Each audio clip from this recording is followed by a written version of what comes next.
This is the most recent pen I got on eBay, and I have kept the nib that's in it, though I think I may eventually yank this nib out and put a different one on it. But this one is still teaching me some new tricks, and as I explained in the earlier video, learning new tricks is what I am trying to do, whether it be with pens or with art. I'm trying to learn how to do portraiture, which is something I've always sort of avoided. And boy, this paper is crappy. And so I'm having fun with that. And I'm also trying to use up something I grabbed out of the dumpster. Now you're probably wondering, why couldn't you just have left it in the dumpster? Well, I don't do that. Maybe I'm a hoarder, who knows? White glove, well, I can do that one. So someone was throwing out a lovely zippered case of paint chips. And I thought, well, I can make use of that. Pumice stone, Luna Moon. Now, isn't that just like saying moon? Luna Blanca. Okay, white moon in Spanish, I guess, is the color of this thing. Dove white, mystic fog, barely white. White kitten. Oh, white kitten. Okay, so what I'm doing is I'm taking the pictures of the names, and that inspires a picture. For example, this color was called moth wing. So I made 4 moth wings on it. I don't know how many wings moths have, but I'll pretend they have 4.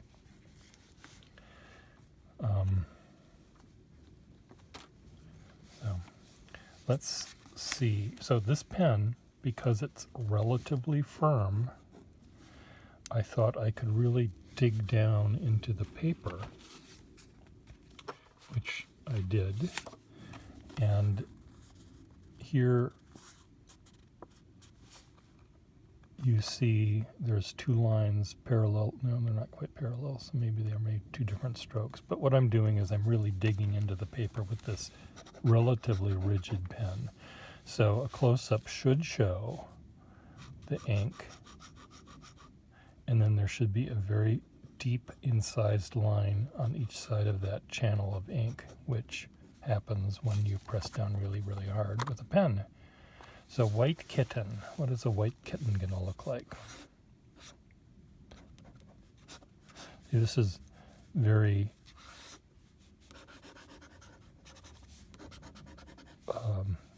non-absorbent paper. So hence the fact that it's not staying black like this.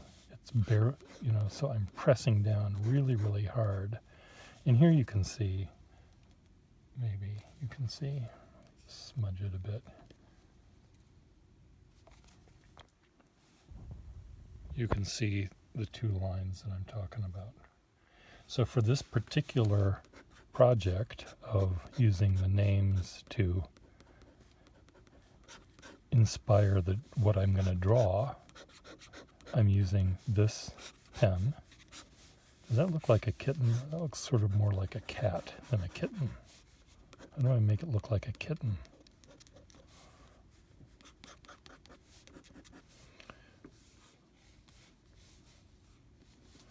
So I'm, as you can see, I'm running my fingers around,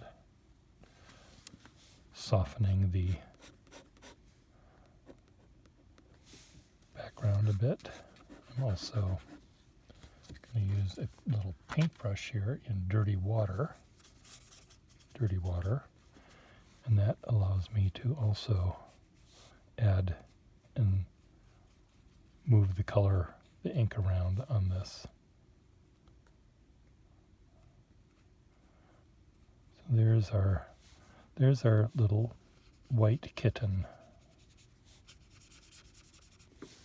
Okay. What does pumice stone look like? Or mystic fog? Bonaire. Barely white. Luna, moon. Okay, well, white moon, or I'm sorry, white moon is in Spanish, but moon is in. So here's our surface of the moon, here's our craters. The sun is hitting directly down, so you don't see any shadows really. Boring.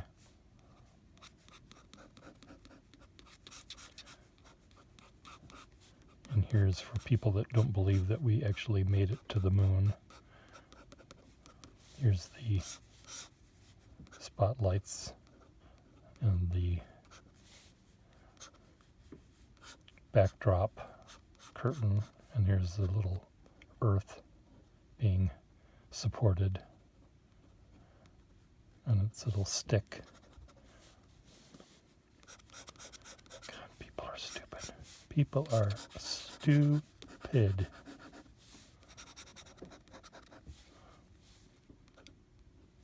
So here's our white moon.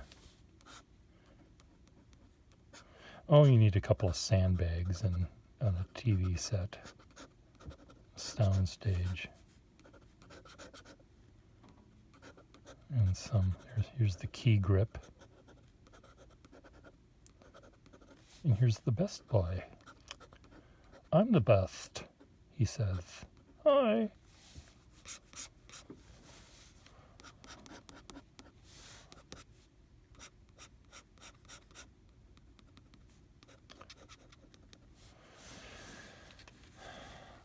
How about that? So anyway, this pen, because of its very, very firm nib, and it does have some flexibility, but I really have to press down to get that, but I have to really press down to get this paper to actually work on the ink. And this paper was never invented, was never produced, so some guy in Somerville can draw on it just about white. Prismatic pearl. Pearl prismatique. So what would that be? That would be a pearl.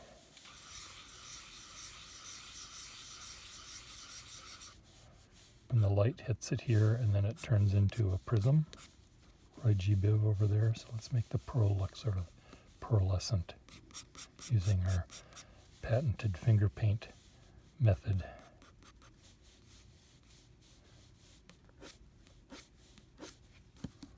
I'm really pressing down, as you can kind of hear. And the next part of my video is going to be about sound.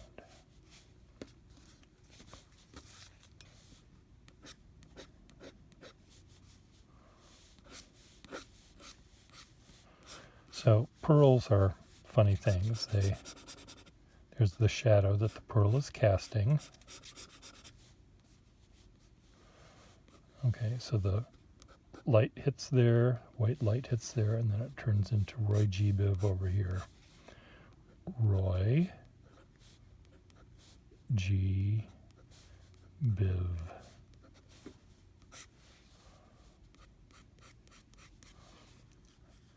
I could do this like heraldic. Red is vertical lines, I think, and green is diagonal lines, and blue is horizontal lines, or something. I don't know how. Yellow is actually done by doing little stipple pattern that represents gold in heraldic. Orange, they don't really have orange, but I'm going to do it like this. Makes sense. Mix the red. If red is vertical lines, I don't know if it is. Green is a diagonal. Blue is horizontal, I think. Indigo and violet. Well, violet, purpur is how they, P-U-R, I think was how they what they called purple in heraldic language, and I can't remember what that was. And so indigo would be between that and that, so question mark. So there's our prismatic pearl. Now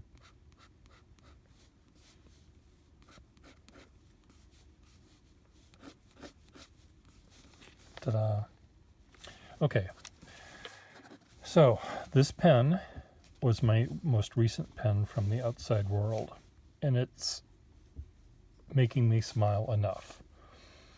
On a scale of 1 to 10, here's a frown, here's a smile, there's in between, and this one sort of is like that. I'm enjoying it only because it's something that I've learned it has a purpose for drawing on these things. Okay. The newest pen that I bought from myself, this was in my sale bin, and now it's in my hand, in my pocket. And this is one of these way more modern pens than I normally like. Schaefer with its Targa nib or whatever they called this. But it really, really, really fine nib, which on this shitty paper doesn't look very good, does it? Don't use shitty paper. They knew how to make paper in 1880. There you go. That's what I'm talking about. There are lines here. That's a line right there. Now, the reason that I normally don't go for pens like this is they're a little more modern than I like. A nib like this is something that I can't fix if it gets bent. Normally you can take a nib out of a pen and you can tweak it and play with it and burnish it and do all sorts of stuff to make it better, but this one is sort of stapled into this shape, so I'd have to pry it off without damaging it further, do the tweaking on it, and then put it back somehow magically, and I don't have the wherewithal to do that. I'm sure someone might, but that someone is not going to be me. This is a fountain pen. It does have a touchdown filler, but so right now it's in my collection again, or it's in my collection for the first time. I've owned this for probably 30 years. This could have been one of the pens I bought when I bought my company that had all these parts, and I normally don't even think of selling these things, but this one, when I actually tried it out, it had this really, really fine nib, so I'm enjoying it for the moment. I told you I was going to talk about sound, so let's talk about sound. Here are 4 Waterman pens. They're all desk pens, as you can see. One has a very firm, fine nib. One has a yellow, which is their lefty pen for lefties, very rounded, smooth surface. This one is probably fine, flexible. This is a number 4 nib. What is that doing in here? It should be a 5, but whatever.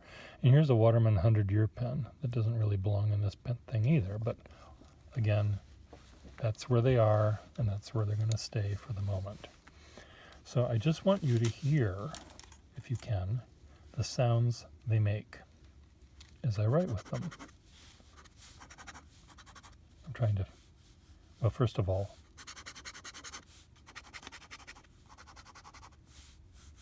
you hear the difference in these 3 samples. Now this and the paper underneath it are the same paper. It's just this is a tablet, so it's sort of making a different sound than the single piece that's bent here, where the sound waves. See, now it's it's more the same.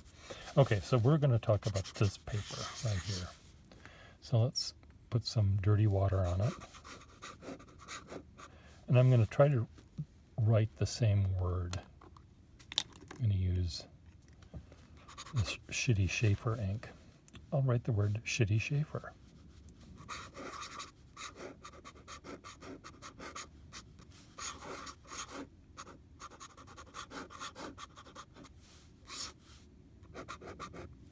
Hear that noise? Okay, remember that. Now we'll try the yellow nib.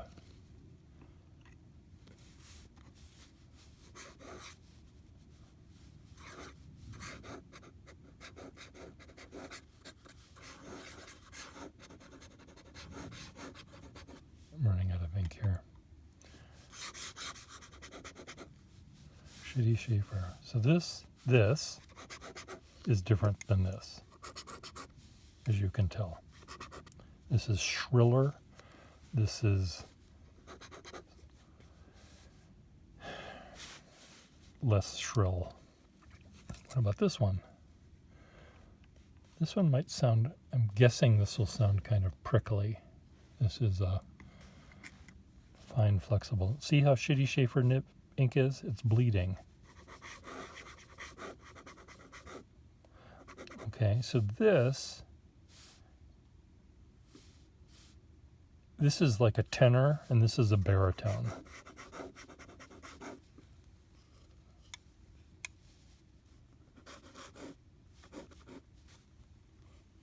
Can they do a duet? One-handedly.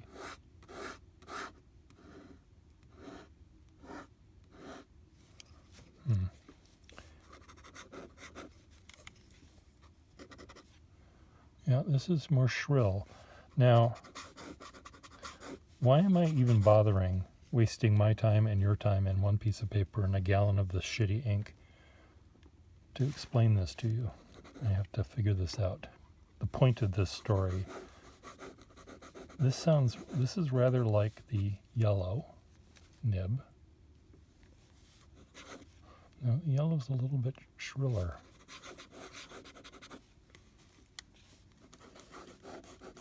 This is more mellifluous. This is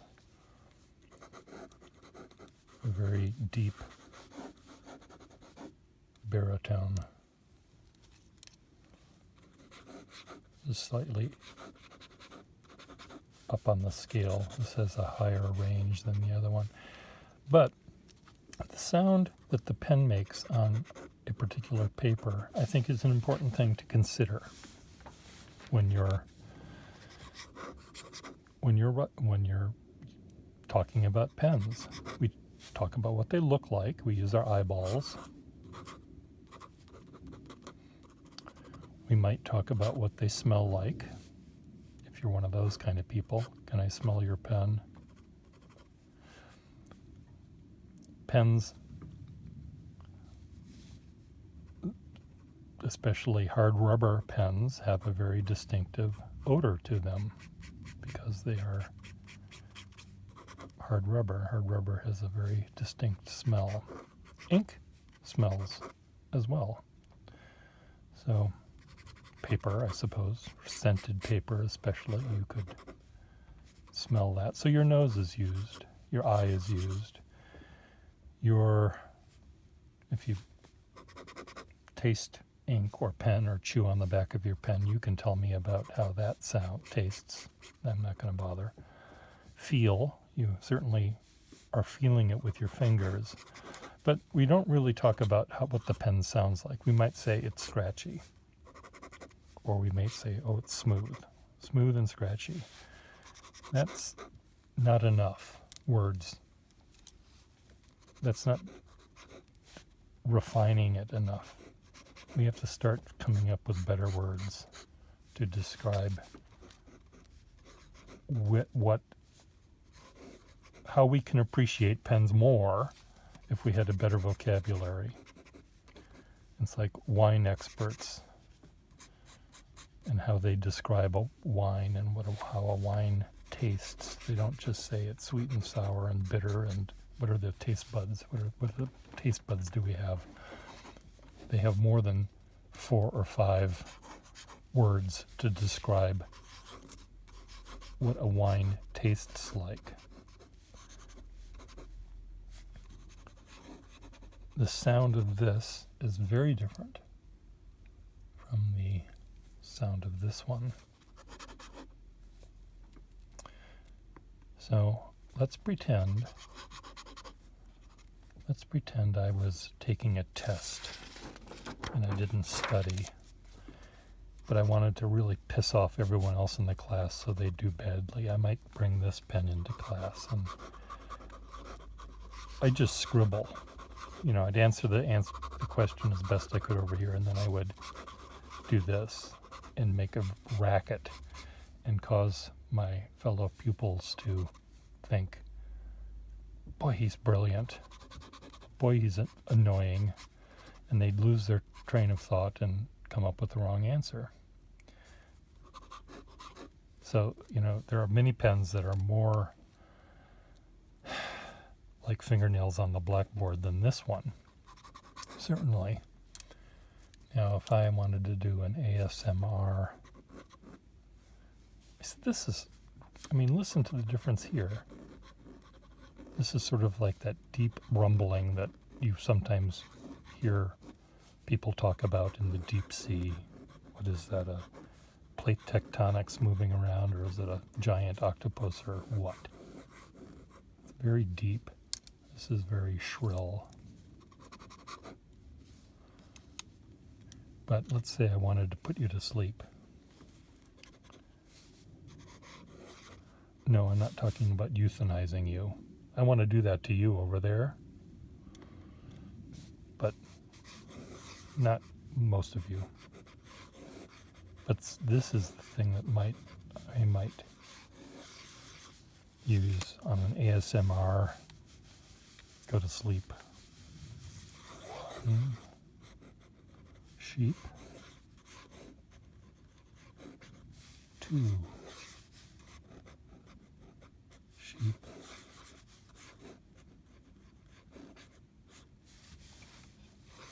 3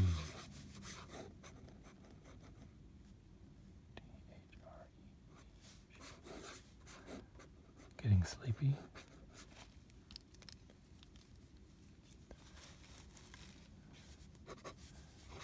4 fox.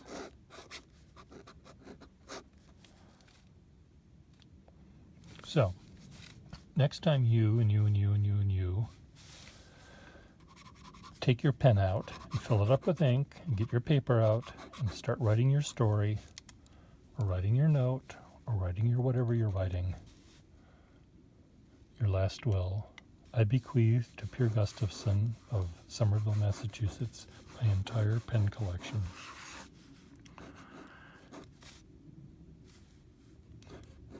Listen to what your pen is telling you,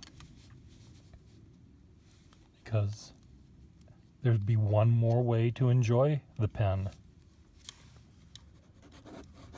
Yes, I know you would think that you're crazy if you did this, but I wouldn't. And what's more important, my opinion or those other people? Okay, let's do one more drawing, and then I'll call it a day. Mystic Fog, Barely White, Bonnière. So far none is Dove White. Okay, Dove White. We're gonna end this with a bang. Here's our little dove of peace. The little olive branch. Is that what olive looks like? Nice fluffy dove. Where's my green? I had a green pen here.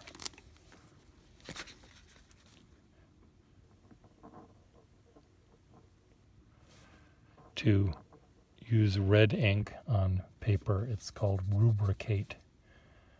And to use green ink should be verticrate.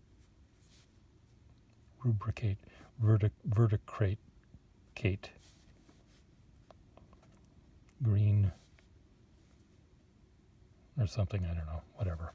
So there's our olive branch. Here's our little bird of peace, little white dove, eyeball, eyeball, little foot, little tail. But in this universe, let's just add a little bit of fuzziness to it. In this little universe, oh, poor thing.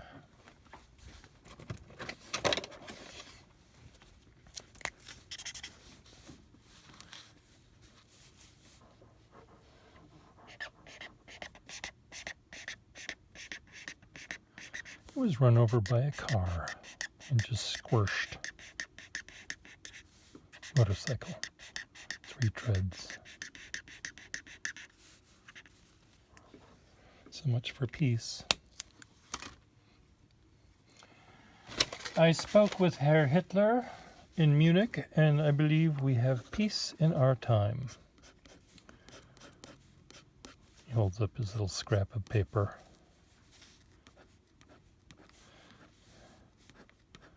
So, meanwhile, somewhere in London or in Munich or somewhere else, a little dove of peace was being run over by a Panzer tank.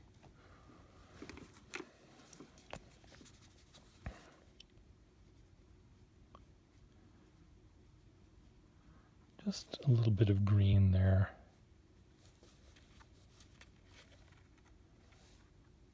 What do you think? Masterpiece?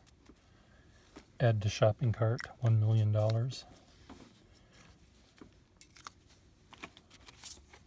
Pout. Brodure or pistache. I know a friend of mine and I were discussing these names, and we sort of, he came to the conclusion that the people that were translating into Spanish for the last one just said, this is fucked. Shell tent. Screw that. I'm going to call it this. So, anyway, these are fun little things. If you have a Home Depot in your town, go to it and take all of their paint swatches. Don't do it at Lowe's, though, because Lowe's is where you go to actually buy the paint, because you don't want to buy the paint at Home Depot, because the man that owns Home Depot gives his money to Donald J. Trump. So you can go to Home Depot to take their paint swatches. So they have to order more. So more money will go into paint swatch ordering. Cave painting, peinture rupestre. So anyway, this is fun. Now what I also do with these things is I shuffle them. I take a bunch that I put together, and I mix them up. Pretend I'm shuffling them. Normally I have more. I mix them up and take them at random. Take a card, any card, and I start my story. Well, once upon a time in the Paleolithic world, Adam and Eve were in their cave, having been pushed out of the Garden of Eden, and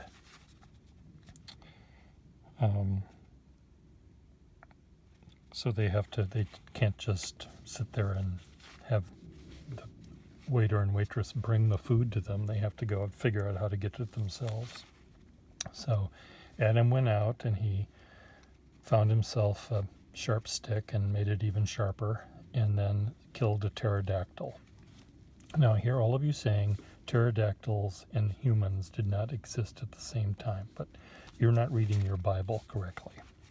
So he went to killed the pterodactyl and brought it home, and they ate it, and Eve is doing the dishes there in the sink, and Adam is painting the pterodactyl on the wall. A little later, quite a bit later, the descendants of Adam and Eve, having been born in sin, made war upon each other, and every time that the dove of peace brings its olive branch, someone, Cain or Abel the 15th or whatever, run the thing over with their Humvee. Okay, then a little later, Cain the 15th moved to a little Victorian cottage, which he bought cheap, and he was living there relatively happily ever after. And then from Amazon, delivered right there to his door, was what he had always wanted, his new satin slippers. Oh, he was so happy with his satin slippers. They were just the right shade of green, emerald green. He loves green. That's why he lives in this cottage, because it's surrounded by beautiful green trees. So Cain the 15th, or whatever he was admiring himself in the mirror. And then Merlin, who was hiding in the closet, noticed this vanity and thought, I'll do something to him. I'll make him suddenly ugly. So Cain the 15th threw a rock at the mirror and breaking it. Then what happened? Then he got a kitty. Some of these, my stories have to take these wild turns because, of course, they have to do that. But anyway, it's fun. It's fun. So it's like, here's the beginning of the story. Here's the middle of the story. What would the end of the story be? So let you guys get to do this. Adam and Eve just got done having a nice pterodactyl dinner. Later, their descendants ignored peace and declared war on each other. So you fill in the blank. What happened next? Bye. Listen to your pens. Listen to me. Listen to your pens.